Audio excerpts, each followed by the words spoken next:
Welcome to A Fine Time, The Nanny Revisited. This is a podcast about The Nanny, where we recap each episode and then discuss, sharing our own unique take on each episode. I'm Bernadette. And I'm Debbie.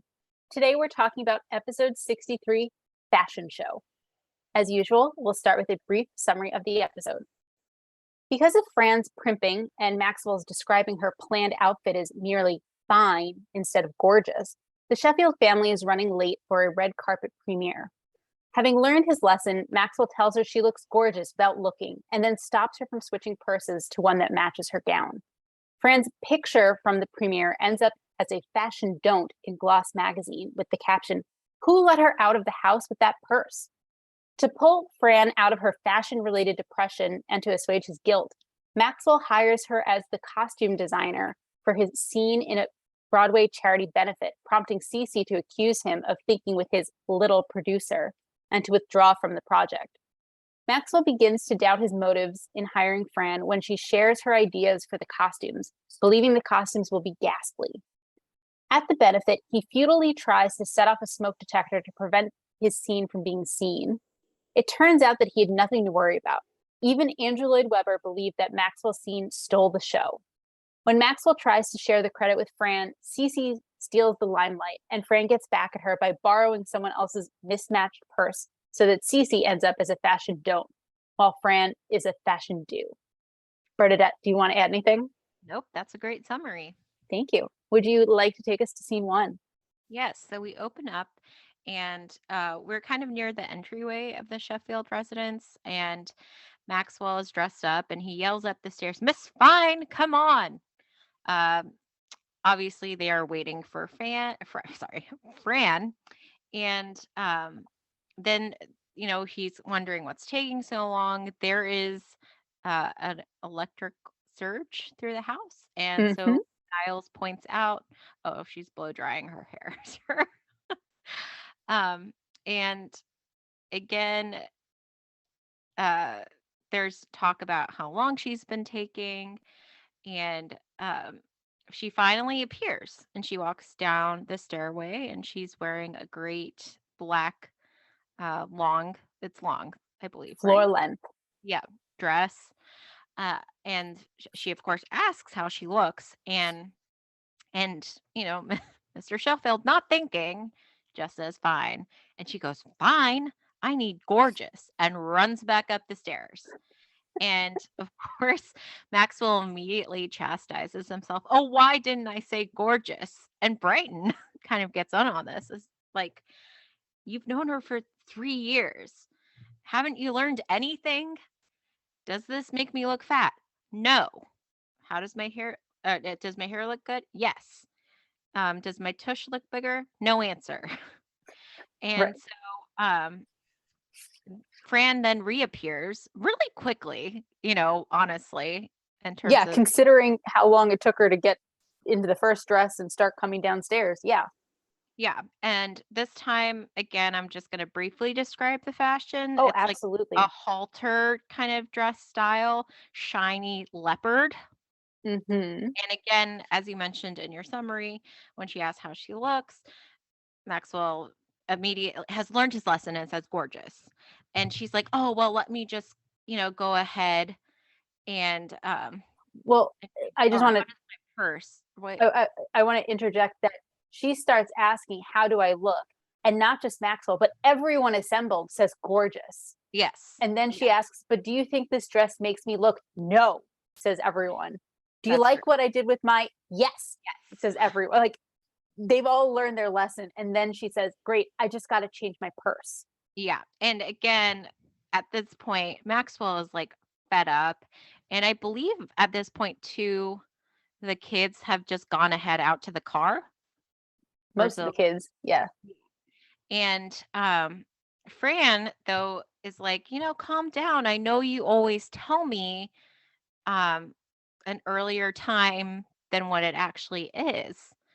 And Maxwell explains, "No, this time I stupidly told you the truth," because he's worried about missing the um the red carpet and all that stuff. And of course, Fran's like, "Oh, I depend on that extra half hour," And so she's still kind of wanting to go change out her purse. And so Maxwell takes the tactic of saying, "Oh, but Alec and Kim are waiting in the limo." And Fran's like, "Oh, Alec Baldwin and Kim Ba- Bassinger? Basinger. Basinger. Yes, sorry. Um, really?" But she's suspicious. And so in response, Maxwell's like, "Want to risk it?" And so that gets kind of Fran out to the entryway to like peek outside. Mm-hmm. It's a, "Oh, the blonde hair. Isn't that Maggie? Is it?" And she goes further out. And anyway, so as she's looking, trying to catch a glimpse of them, Maxwell locks the door. And um and Fran's like, "Oh, you think you're so smart. Yes, yes, I do." And then Gracie's like, "Oh, but aren't we taking," or sorry, Fran's like, "Oh, but aren't we taking Gracie? Is she in the," or And Maxwell says, "Oh, she's in the car." and Fran says, "Is she?"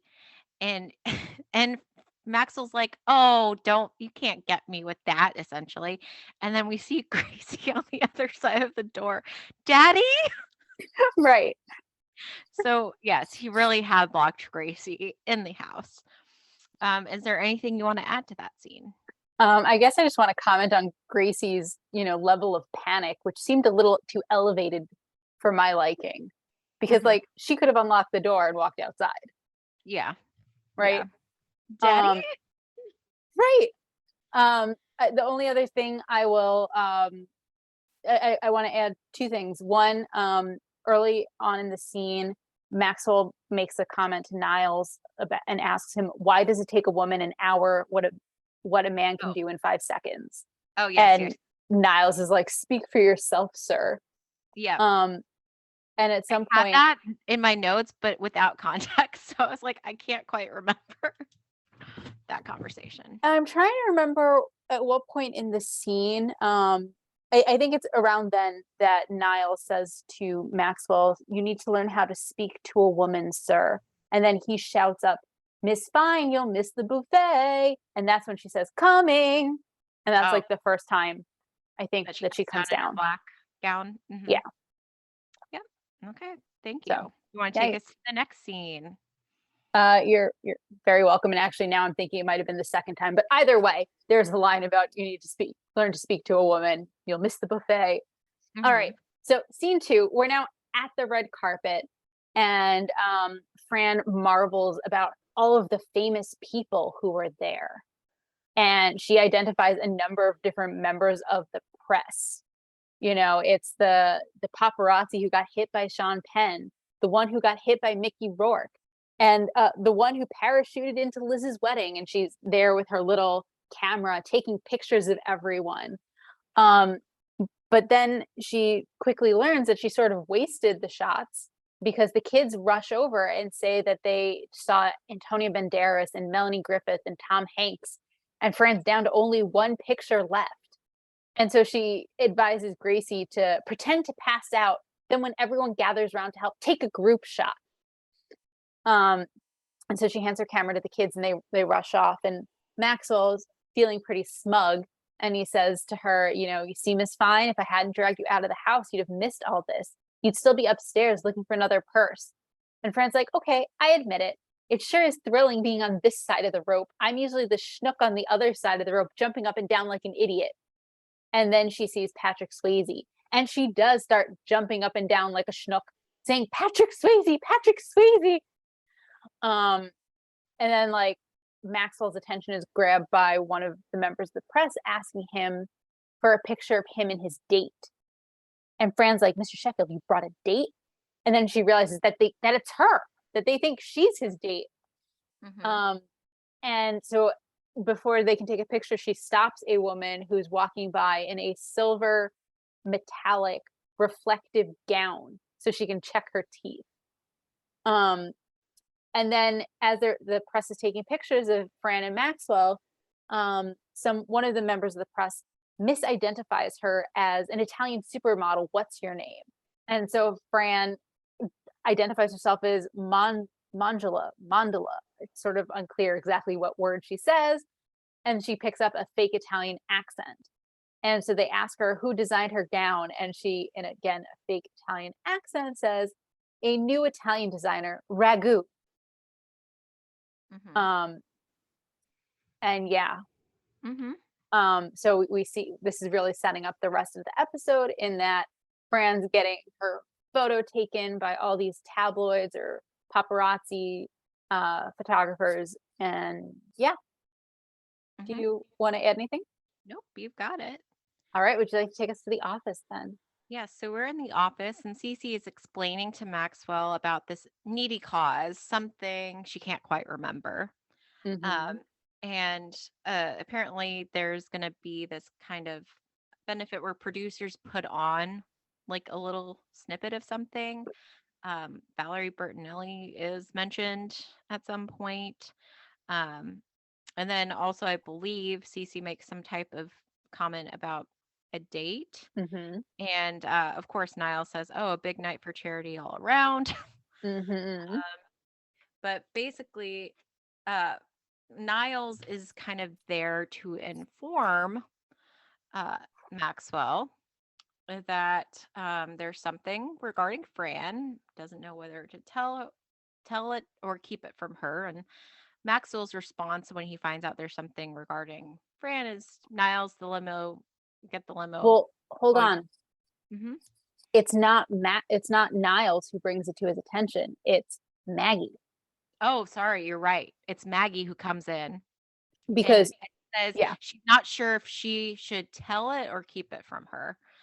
And at first, he Maxwell doesn't know it's necessarily like what the thing is, and so at first it's like I think she asks in general, doesn't she? At first, like she says, should "Dad, if you knew that Fran would kill you for something that you did that turned out really bad for her, would you tell her or would you try to keep it from her?" hmm And then and he Maxwell, go yeah ahead. he says like I've always told you to kind of confront your problems or something Right, along those lines.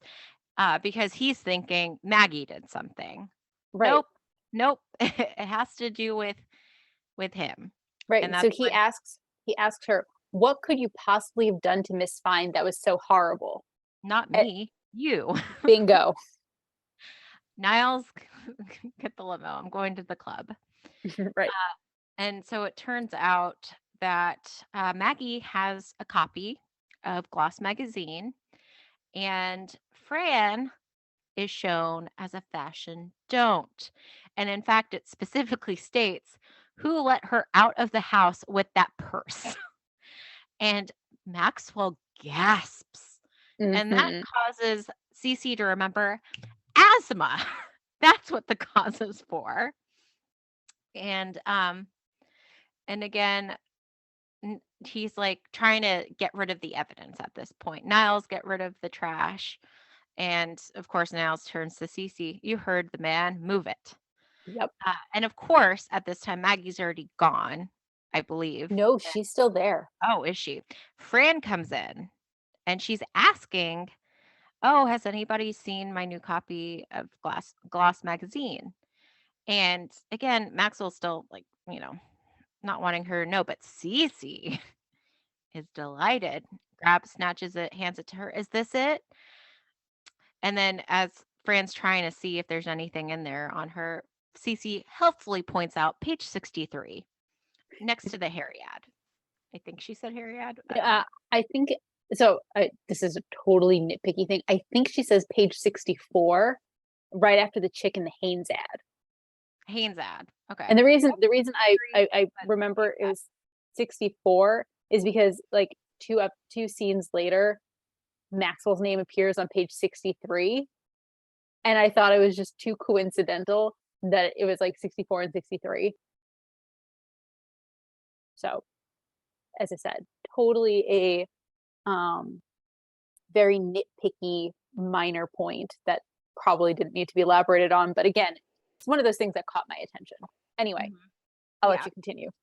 Anyway, whatever page it is, um, uh, Maxwell attempts to keep it from her once again. This time by shoving the magazine down the front of his pants. Yeah. And And Fran kind of laughing is like, "You think that'll stop me?" And she grabs it and, flipping through it, she's gonna call Val because she sees it but hasn't like actually taken in what's happening. She leaves the room. And at that point, everybody except Cece's kind of covering their ears. Cece is actually trying to she does that motion where she's trying to amplify. Mhm. And and in storms Fran, everybody out, not you. To Maxwell grabs him. And, of course he knows the jig is up, and she he's trying to like apologize and stuff, but Fran's like, "No, I'm going to make this slow and painful." Like, and she's sitting him down at his chair. She picks up the phone, dials. "Hello, Ma? Mr. Sheffield would like to hear all about your hysterectomy." Yep. So yeah. Um do you want to add anything? I just wanna marvel at how quickly she came up with that punishment. Mhm. It's a good punishment, I think. Um, that's all I wanted to add. Shall I, take us into the kitchen? Alright. So, we're in the kitchen, and, we see Fran in a I feel like this is one of those times where we need to describe what she's wearing. Mhm. Um, and she's in this, like, yellow tracksuit, I guess, athleisure. I'm not quite sure how to describe it, but it's big and it's puffy, and she's sitting at the kitchen table, I think, eating ice cream. And Mhm. Maxwell comes in, and he said he's clearly trying to cheer her up. All right, Miss Fine, I know how to make you feel better. I'm ready. Come on, let's do it. And she looks at him. Now? Oh no, I'm not in the mood. And he comes back and says, "Oh, you want to. I know you do. Every time you look at me, you've got one thing on your mind." And she's like, "I don't want you to do it out of pity." And he's like, Mhm. "Come on upstairs. You know you'll enjoy it." And she Mhm. again says, "No, I'm not prepared. I'd have to go to the drugstore." And meanwhile, at some point in this conversation, he's like taken her hands and like stood her up and, "Oh no, I'm not prepared. I'd have to go to the drugstore. Oh no, forget it. I'm not dyeing your gray streak today." Mhm. Um, And of course, it's one of those times that as a young child, we wouldn't really understand the undercurrent. correct. Correct. I mean, and it works so well. I'll make you feel better. Let's do it. Not in the mood. Um, come upstairs. You'll enjoy it. I'm not prepared. I'd have to go to the drugstore. Like all of the things work. It's fantastic, and Mhm. that's the most memorable part of that scene. Mhm. Do you want to add anything? Um, no, I think you well, um, okay, the I think Cece comes in at the end of that scene. Oh, yes, yes. Go ahead. Yeah. And she's talking about uh, the scene they're going to be producing for the Mhm. charity benefit, and she's listing off the different things they need to accomplish, including they need a costume designer. And Maxwell says, "Cece, you're a genius." And kisses her on the cheek. Correct. To which she gets excited and says, "Oh, we need ushers. We need," like continues the list, hoping to prompt him to kiss her again. Right. And she's not successful. Nope. So then we are in the living room. And again, Fran's still not happy. She's talking about the editors of Gloss magazine. "Why don't they like me?" And Hmm. Brighton says, "Fran, you're a beautiful woman. Do you think my friends come over to see me?" And I'm sure no one was looking at the purse. And so Fran immediately asks him, what did your father offer you to say that?" "A boombox." "Oh, too bad your sister got a new." Got new skis. Yep. Who's Uh, depressed now? yep, who's depressed now? But then in comes Maxwell again with this new idea from Cece. They're going to be putting on our town and they need a supervisor for the costumes. And Miss Fine, you have a keen sense of style, you know. So he offers it to her and she can't believe it. And of course, um, Cece butts in. Oh, Nanny Fine wouldn't want, to do something out of guilt. And Fran's like, guilt has been very good to my people. I'm Mm-hmm. calling mom or ma. Um, so, uh, you know, she's uh, Maxwell is happy that Fran looks radiant. And that's when Cece makes the comment of like that he's thinking with his little producer. Again, Mm-hmm. something we would have not really caught on as children. Correct. And Cece he acts like innocent, like, what are you talking about? And Cece just puts it out there. You're attracted to this woman for God knows what reason. And you're not thinking, basically. And we'll end up with Oscar de la Yenta. Yep. Um, and, you know, Maxwell's in denial, It's, she um it's for the benefit alone. And like he says something that Cece though is so against this. She, threatens that he's going to have to do the benefit alone. And Niles is quickly because she threatens to leave, right? Right. So Niles just throws her coat on her.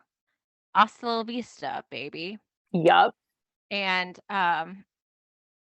again, so she does end up um, kind of storming off, and it's going to be a splendid job. And of course, I think this is when Yeah. Fran Fran comes comes back in. in, and she has some like, oh, I'm thinking about the Four Tops, Temptations, Motown, and oh no, like she has the wrong concept. It's not Motown, it's our town. Right. And that gets kind of Maxwell to be like, oh, you know, um, she because she's not on the wavelength. So, is there anything Correct. you want to add to that? Um, yeah, the only thing I want to add is at the very beginning when Fran's still obsessing over the Gloss magazine thing, she Mhm. actually makes the comment, "Oh, just look at these editors of Gloss magazine. They don't know squat about fashion. A bunch of pretentious, know-it-all wannabes. Why don't they like me?" Yep. Is how she does it. Hmm. So it's more than just like she tries to be indignant, but she still comes back to they don't like her, and that's not okay. Yes. She is So hurt. she is hurt. She's definitely hurt. All right, shall I take us to the office? Yes.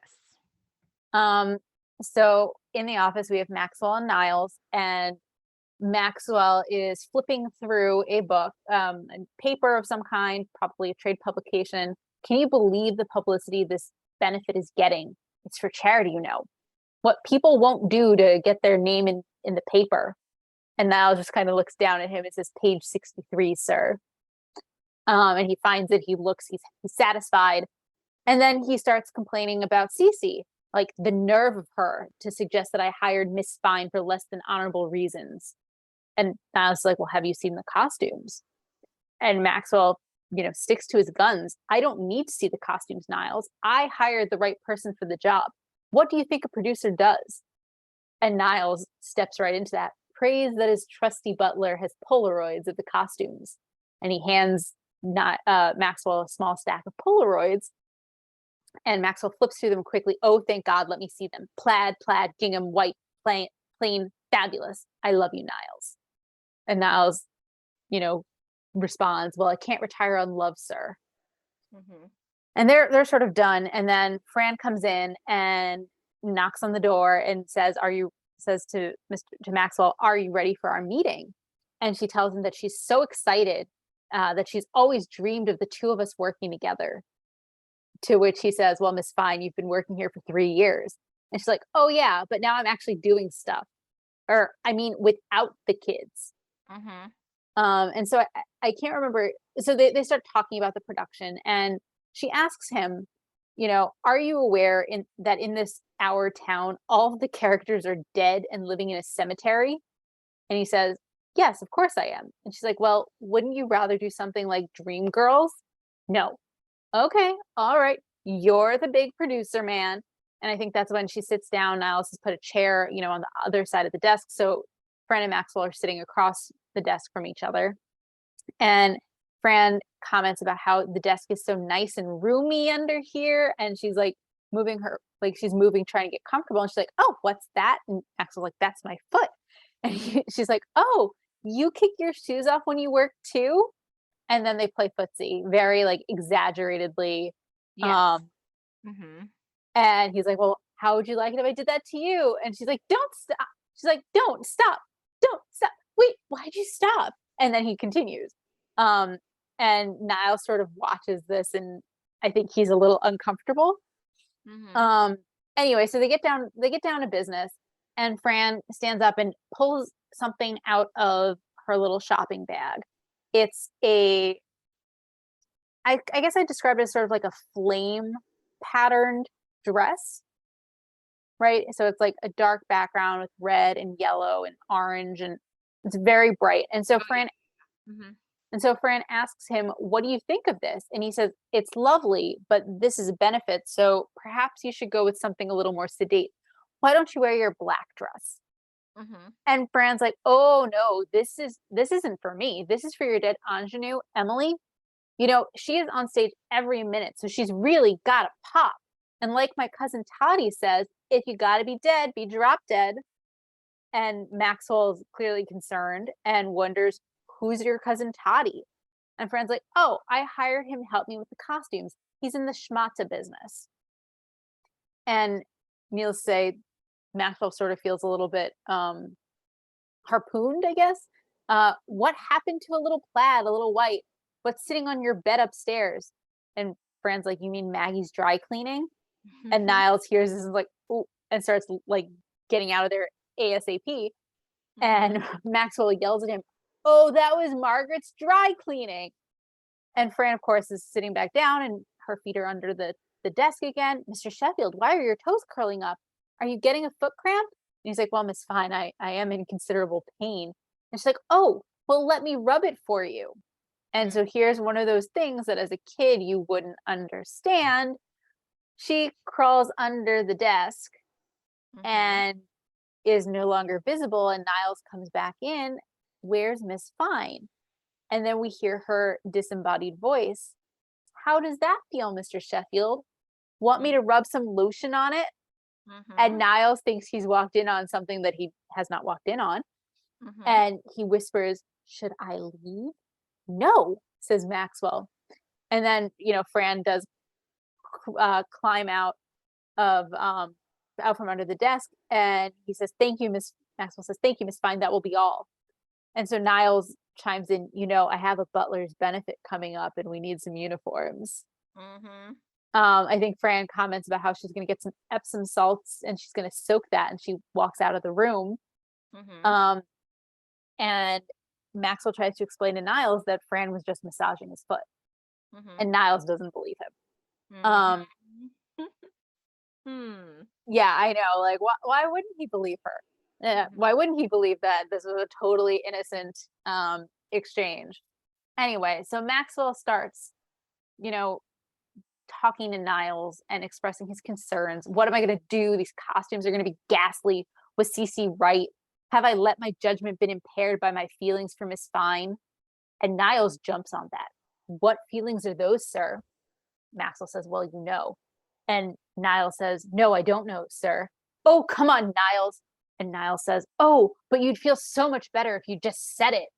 And Mhm. Maxwell kind of gives in. Oh, perhaps you're right. Maybe I should just admit that and before he can finish the sentence, Fran comes in carrying a little tub, knock, knock. And Niles has had it. Oh, wait. And he's very exaggerated. Um, See, it's times like this that I sort of wish we did a video podcast so you could see my acting it out from my chair. Mhm. Um, but anyway, needless to say, if Fran had just waited, 5 seconds more, Mhm. Maxwell would have had to admit, and would have had to fully grapple with the undescribed, undisclosed feelings he has for Miss Fine. Yeah. I mean, Niles really was the audience, right? Yes, Communicating absolutely. our frustration. We were so close to a confession. I know. I know. Um, anyway, do you want to add anything? No, you did a great job. Thank you. Again, you should see me acting this out as we go. Hmm. Would you like to take us to the benefit then? Yes. So we were at the theater, and Maxwell's ordering at the little bar. Some 5 Cokes. Um, I don't have exactly, but it comes out to $125. And then the bartender's like, "Or did you want large Cokes?" So, I mean, that's a ridiculous amount. Imagine what that would cost now. Mhm. Yeah. Continue. Yeah, that's true. And though the So the Frank comes over. yeah, and she's talking about the whiz, right? Well, so Maxwell asks her if she wants something to drink, and she says, "Oh, don't even Oh, mention the oh, word drink." yes, because the line for the ladies' room is so long. Like she hardly made it through the whiz, right? Right. Exactly. And of course, there's uh, Maxwell has this long-standing feud with Andrew Lloyd Webber, as we have discussed numerous times. He, along with Barbara Streisand, are probably the most often referenced in the series, right, Yep. Debbie? I would say so. Without Uh, doing any scientific study, I would mhm, say so. yeah, and again, I believe does he call him a punk at this point? Um, well, Um, because they're talking about the stage, right? right. That So, had a really flashy set, right, or like a really nice set, and so like Maxwell's kind of defensive, a little snarky. What they say: a flashy set hides the flaws. right, And the others kind of look at each other, knowing, says the man who has a bare stage and 2 ladders. right. Hmm. So Maxwell kind of is obviously stressed out, right? Oh, yeah. Because after this intermission, it's going to be their scene, and he pulls out a cigar Well, and again. even before that, Hmm. there's more discussion. So, like after the conversation about the different sets, um, Fran says to him, don't worry about it. This is a benefit. People are just here to find a cure for their tax problems. Yep. And Hmm. then she says, "Oh, I know you're worried about the costumes." And he's surprised that she knows that. And she Hmm. says, "Of course, that actress who's supposed to be playing Emily, she has a neck like a Shar-Pei. Hmm. Don't you worry. I had cousin Toddy stick her in a gold lame Dickie." Yep. And Maxwell says, "Ah, Dickie, much better." Turns back to the bartender, "Jack Daniels, please." Yep. And so Um, that's when, yeah, go but ahead. that's when she like sincerely is like thanking him for giving this opportunity. Hmm. He kind of softens, you can see it. And he ends up kissing her on the cheek, and she's like, what's that for? And he says, for luck. And she says, it beats breaking a leg. Right. And then the lights kind of flash, indicating it's time to go back in. And Maxwell says to her, "Oh, I'll be right there." And she's like, "Yeah, it's going to be great. Swell. Everything's coming up roses." And as soon as everybody's gone, he's kind of out there in the lobby by himself. And that's when he realizes, he still has his cigar. He notices a fire, um, like a sprinkler. Hmm. He gets on a chair and he's trying to get his cigar close, waft the smoke up there. And someone even walks by, so it's kind of awkward. Oh, yeah. Very And awkward. it obviously does not work. The show Correct. does go on with Yes. him still in the lobby. He just can't bear to go in. Uh-huh. Is there anything else you want to add to that? I think he also says something to the bartender about whether bartending pays well because Yeah, he still wants to work in the theater. yeah. I kind of added that to the next scene. Oh, oh, I'm sorry. That's It's fair. okay. because it seems like there's kind of a time jump. Yeah, So yeah, speaking of, would you like to take us to the I'd next? love to. So Cece is the first of the group who actually observed the scene, who we see, and she comes up to Maxwell.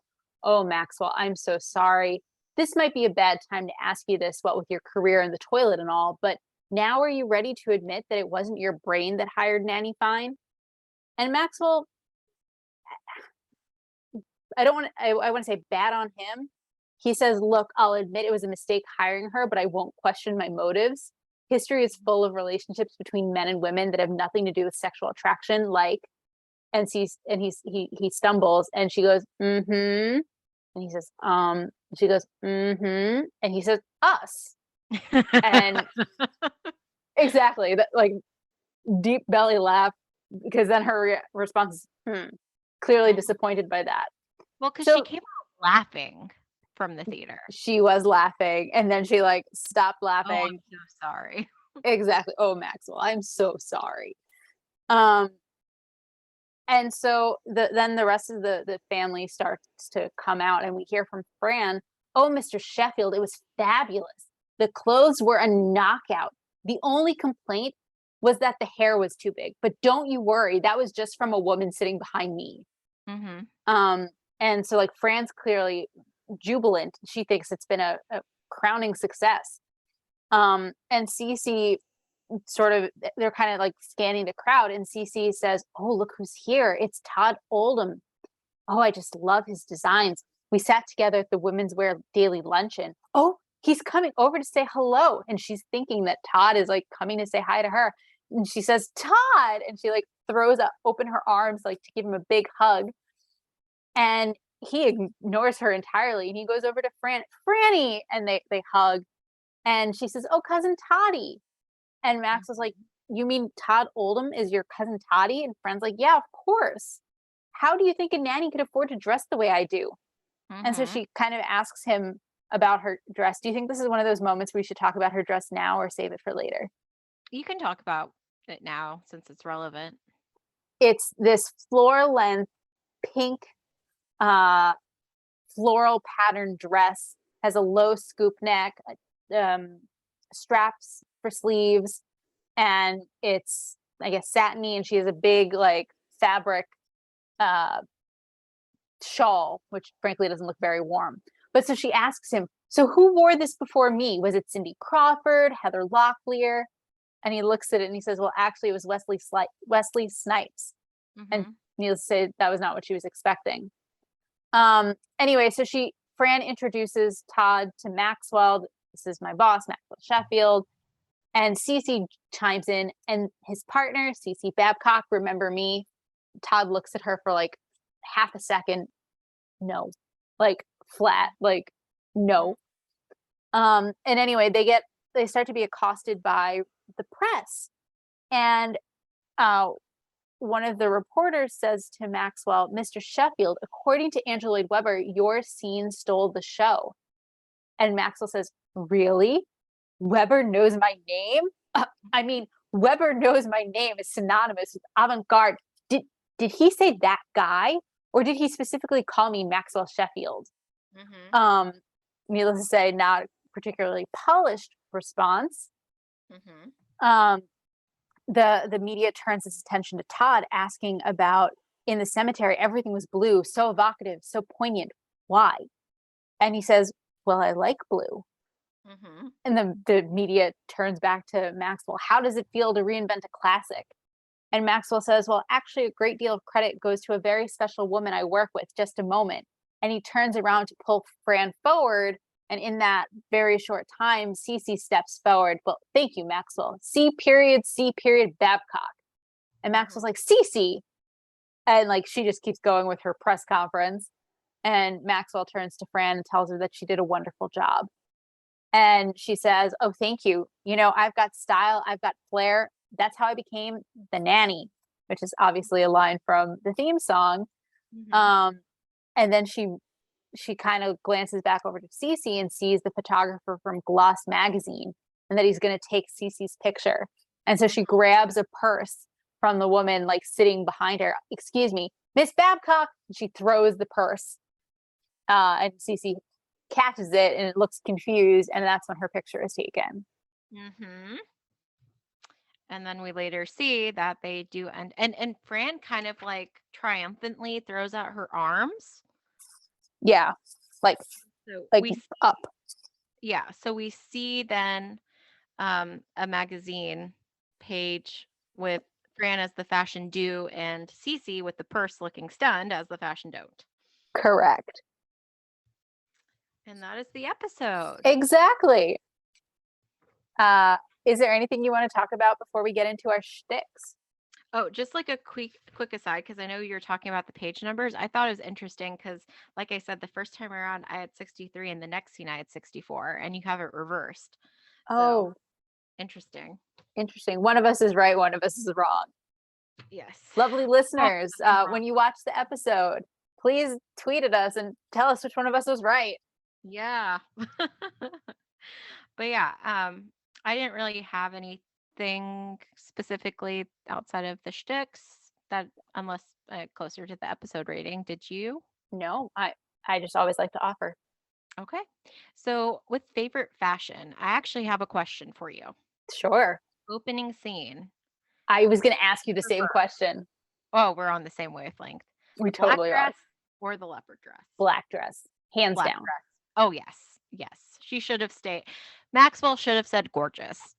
Yes, he should have, because she did look gorgeous. Yes, I definitely prefer the black dress. Agreed. And I also prefer that over that floral dress at the end. Oh, interesting. You like the I floral dress more? I like pink.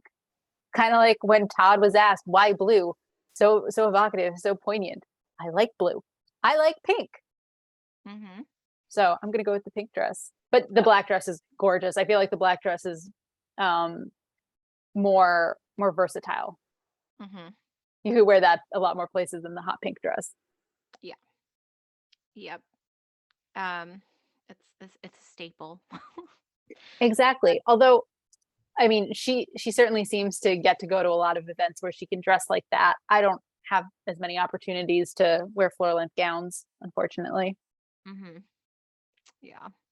So, was there any other fashion you were wanting to talk about? The only other comment on fashion I think I wanted to make was I thought it was interesting that Fran, so for the premiere, Fran is wearing a floor length gown, but if I remember correctly, Maggie is wearing something that looks far less formal. Mm-hmm. In that Maggie's wearing like a skater dress that goes down to her knees. Mm-hmm. Um, and so just the discontinuity there was Mm-hmm. something that caught my attention. Mm-hmm. Yeah. Well, if you have nothing else, shall we move on to notable New Yorkers? Sure. So again, like in the first scene, we don't really have anything except for Alec Baldwin and Kim Correct. Basinger. We've talked about the Baldwins quite a few times. I feel like We they have. have we talked about Kim before? I don't think so. She's an American actress and former model. Hmm. Um, then we have a couple of references in a row because obviously we're on the red carpet. And Hmm. so, and when Fran's like looking at the paparazzi who was hit by Sean Penn. Right. So that is a reference to in 1985, Sean Penn tried to protect his then fiance, who was none other than Madonna, from two British journalists who were trying to take a picture of her while she was on her morning run. Mm. Then there's a reference to Mickey Rourke. Yes, I tried to figure out what the reference to the paparazzi hit by Mickey Rourke was, and Hmm. I think, but I'm not sure it was related to his arrest in 1994 for resisting an officer. But the problem with that is that it was resisting without violence. Apparently, Hmm. he was screaming epithets Hmm. and obscenities during a brawl outside of his club. Hmm. Oh, and that is according to our friends at the New York Times Chronicle, Hmm. or the Chronicle of the New York Times, I should say. Hmm. Um, And there's a reference to Liz's wedding. Yes. So that is, and I'm going to quote from our friends at apnews.com. They had an article. Uh, anyway, and I quote, a parachuting paparazzi who crashed Elizabeth Taylor's October 1991 wedding with a helmet mounted video camera was sentenced to 5 days in jail. Hmm. Then we move on to Antonio Banderas. We've talked about him before. He's the Spanish actor known for his work in several genres, including Andrew Lloyd Webber's Evita. Melanie Griffith. An American actress and film producer who starred in several independent. Oh, she started her career in independent thrillers before reaching mainstream films in the mid 1980s.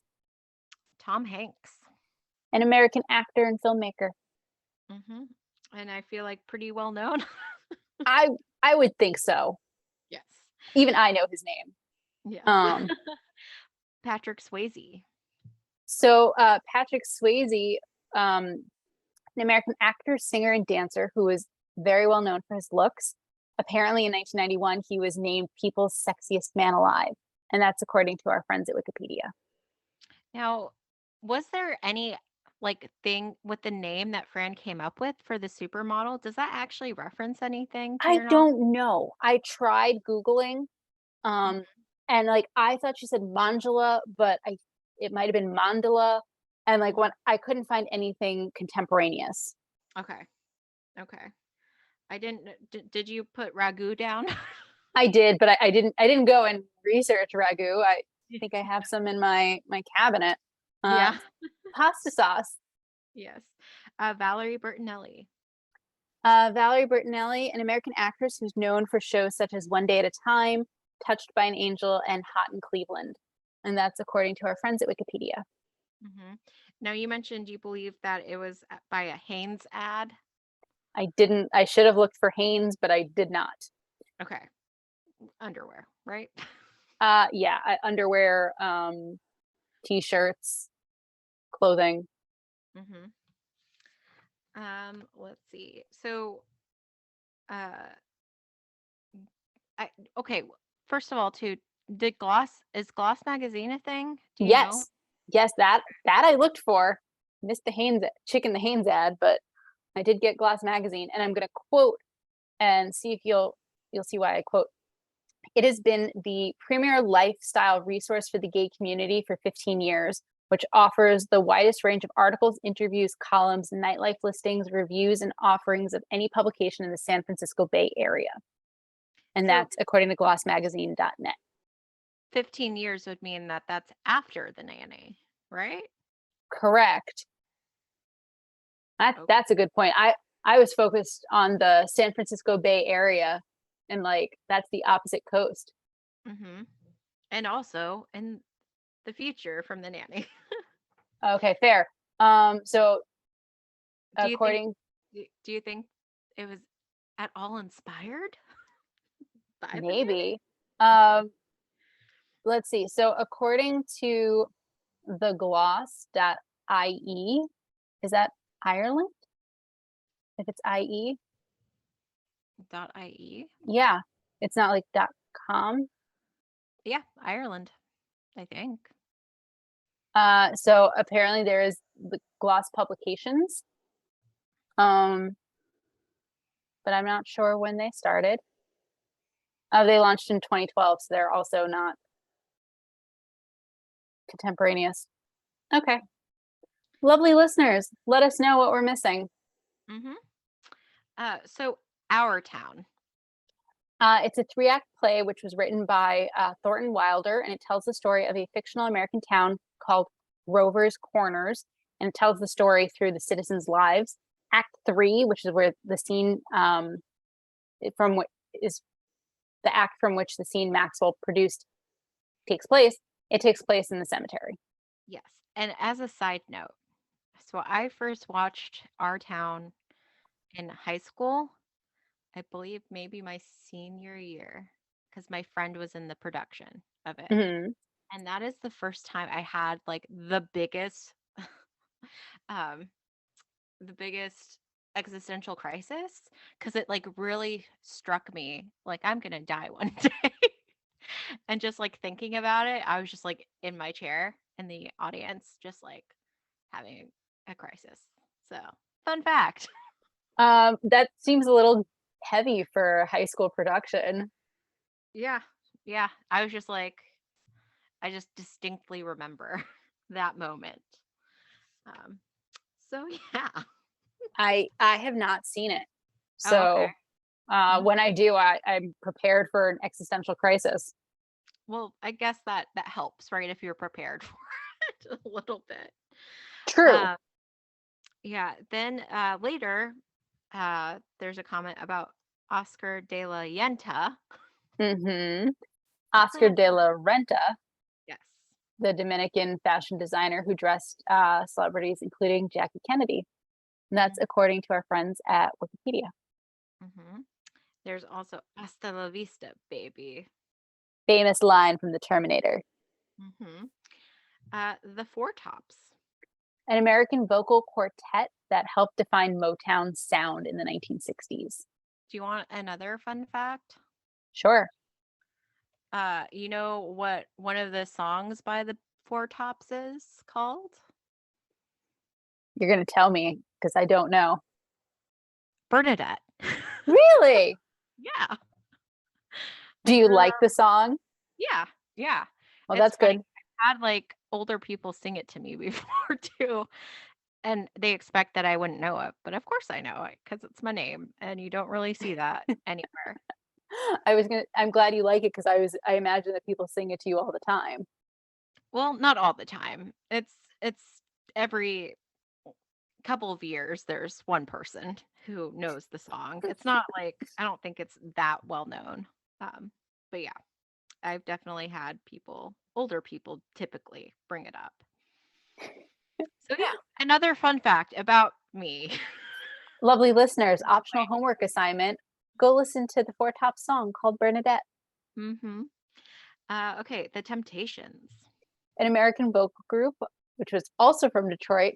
The Four Tops were from Detroit, Mm-hmm. whose music was produced by Motown Records.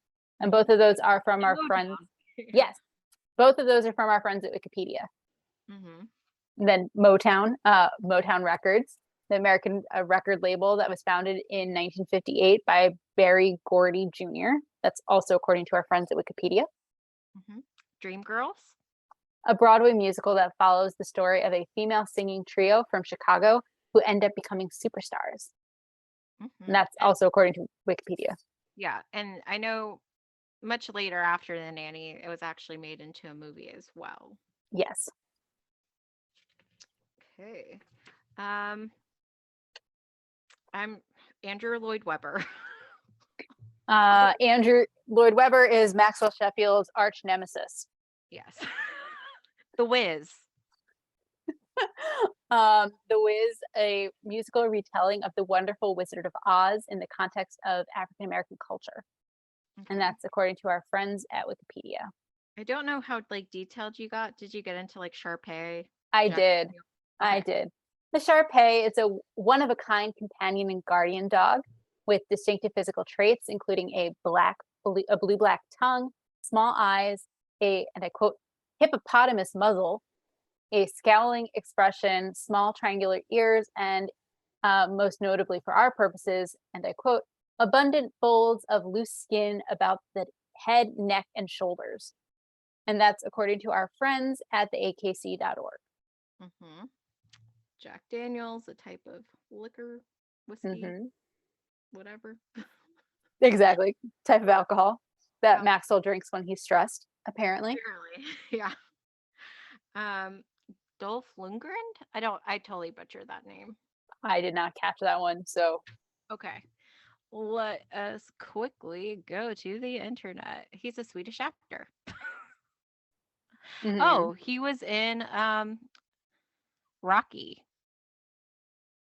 Oh, Um, he's a Swedish actor, filmmaker, and martial artist. His breakout came in 1985 when he starred in Rocky 4. hmm. So yeah, that's our friend from our friends from Wikipedia. And then Cindy Crawford. An American supermodel who we've talked about before. Heather Locklear. An American actress who is best known for her role on Melrose Place. That's according to our friends at Wikipedia. Wesley Snipes. An American actor and film producer who's known for his roles, including in Major League and Passenger 57. Also, according to our friends at Wikipedia. Do you have any more? I think I'm out. Okay, that was quite a bit. There really were. Like, yeah, I mean, because there were several times when it was like one reference after another. Mm-hmm. Agreed. Okay, so Yiddish cup. So I think we only have 3 here. One is yenta, which is a word we've talked about before. Basically, very similar to a budinsky, but a busybody who gets involved in other people's, business. Schnook, also a word we've talked about before. It's a person who's easily duped or a fool. And then the last one is Fran makes the comment that guilt has been very good to my people. After Cece says that Nanny Fine doesn't want you to hire her out of guilt. I think, and I could be wrong, but I think this is a reference to Israel being handed over to the Jewish people after the Holocaust. So, because a big part of Nazi ideology was that Jews were subhuman because they didn't have a homeland, and and Britain basically was like, here, we're gonna solve this problem now that 6 million people have died. Here, we're gonna give you the land. And obviously Israeli history since then is probably very well known. So Okay.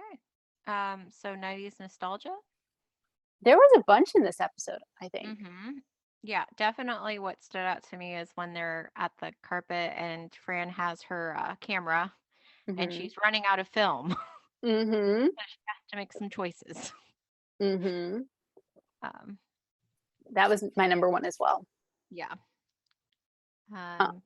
I'll let you go next. The Polaroids that Niles hands to Maxwell that he thinks are of the costumes but aren't.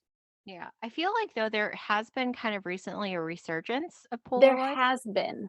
There has I been. see them at like events as a fun kind of thing. Mm-hmm. So yeah. When Brighton's kind of bribe was a boombox. Yes. I'm gonna add, and this sort of ties into favorite fashion, the like jogging suit that Fran was wearing when she was eating ice cream out of the carton. To me, that just looked very dated.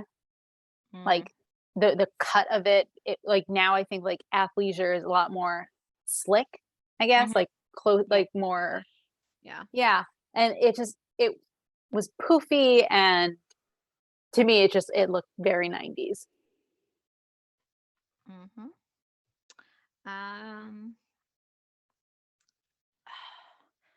I feel like maybe to some extent Maxwell smoking the cigar inside, Yes. because I feel like, again, for the most part, you no longer can smoke inside. And I believe that started with New York. Oh, interesting. I mean, I could totally be wrong with my New York bias, but I'm pretty sure that started, at least in New York, it started in the city before it spread to like Long Island and other parts of the state. So, yeah. Did you have any others? I think I'm out. So I would say the magazine waiting to Yes. see it, fashion do's or don'ts. That would totally be social media these days. Good point. And then I think I'm out as well. All right. Are we keeping the kiss count where it is, or are we going to increase it because he does kiss her on the cheek? No. That's fine. That's fine. That's like a 0.5. I mean, we can count in 0.5s if you want, but I'm also fine leaving it as it is. Yeah. Because I think we'll just keep it to actual. Because then we'd have to create a category of Cece and Maxwell. I don't want to do that. You're right. No. Let's not do that. Yeah. All right. Then fun. Yeah, I think we're up to future fun. Um, let's see. So I'm trying to figure out where I want to start. So I'm going to start with so Andrew Lloyd Webber and Maxwell later go head to head at an award show. Um, and you know, they each have the same number of awards, and Fran makes the comment, "You're not going to have to hear his name again tonight." Well, immediately thereafter, the next award is being presented by Andrew Lloyd Webber, who has to announce the nominees and cannot say Maxwell's name. He starts coughing and like needing to clear his throat, and he just like cannot do it. And Maxwell gets so upset that Maxwell stands up and says, "It's Maxwell Sheffield, you twit." Maxwell ends up winning that award, so that's all good. I feel like I would be remiss if I didn't mention some fairly recent events. I don't want to totally date our show, but Maxwell is in reality getting his dream because Phantom of the Opera will be closing in February 2023 after 35 years on Broadway. Maxwell, at one point in a fairly soon to be discussed episode, he and Fran are having a discussion because Val's not around for reasons that will become apparent when we watch that episode. And Maxwell standing in as Fran's best friend for the night. And he asks, "Well, what would you and Val do?" And, "Oh, we file our nails, we talk about our fantasies." And Maxwell describes his fantasy as, Cats closing, Phantom closing, Sunset Boulevard closing. Well, he's getting his wish now. Okay, that was kind of a tangent, but I felt like I needed to say that. All right, so this is not the only time that Fran's picture appears in print. In season 5, I believe, she and Maxwell appear in a tabloid in an article that alleges that they have been engaged in an extramarital affair, including while Sarah was still alive. That I think it alleges that that Maxwell was cheating on his wife on his honeymoon with Fran. Interesting. The article is brought to Fran and Maxwell's attention by Maggie, who picked it up at school and believes it. Fran goes to talk to the other children to make sure everything's okay. And they had not heard about it yet. And the problem was she told them about it. But it's fine. And then my last future fun is going to be fairly vague in case we have people who don't want spoilers, but for those who've seen the show before, hopefully you'll catch my drift. This is not the only time that Fran and Maxwell work together. They later co-produce shall we say, a personal project. There you go. Yeah. So then now it's time for episode rating, and you get to go first this week. Oh, goodness. So I like this episode. I definitely like it better than the episode we talked about last week. I think it's funny. I think it's well written. The fashion is good. Everything just sort of ties together very nicely. I kind of want to give it a 5, but also it's not like as good as some of the episodes that I've already given it a 5. So I feel like I'm cheapening the previous 5s and future 5s if I give it a 5. So I'm going to give it a 4.5 because it is really good, but it's, in my mind, not as good as episodes like The Two Mrs. Sheffields. How about you? I'm giving it a 5. Okay, maybe I should change my rating so we can. Nope, it doesn't have to be. It doesn't have to be the same. I just think it's funny that 2 weeks in a row I rated it slightly higher than you. That's true. But yeah, I'm giving it a 5 just because I literally laughed out loud. So yeah, no, it's a great episode. Yeah. So I'm just leaving it simple. I'm giving it a 5. Again, we can always reevaluate later. And we can always compare our 5s as well. But sometimes too it depends on what your mood was when you watched it. Like, Mhm. I've noticed that in terms of my ability to enjoy a specific episode. Um, and I don't know, the fact that like I was literally laughing out loud says something. Yeah, So there that's you fair. go. Mhm. I'm also thinking about some episodes we've watched previously and that we're going to watch soon. And I think I'm gonna stick with a 4.5 because I don't want to cheapen my fives. Gotcha. All right. Do you have anything else you want to talk about? Nope. All right. That's all we have for you today. We hope you had a fine time with us as we revisited The Nanny. Join us next week when we'll be discussing episode 64, Where's Fran? If you'd like to reach us on social media, you can find us on Twitter at Nanny Revisited. You can also send us email at afinetimenannyrevisited@gmail.com. Have a great week.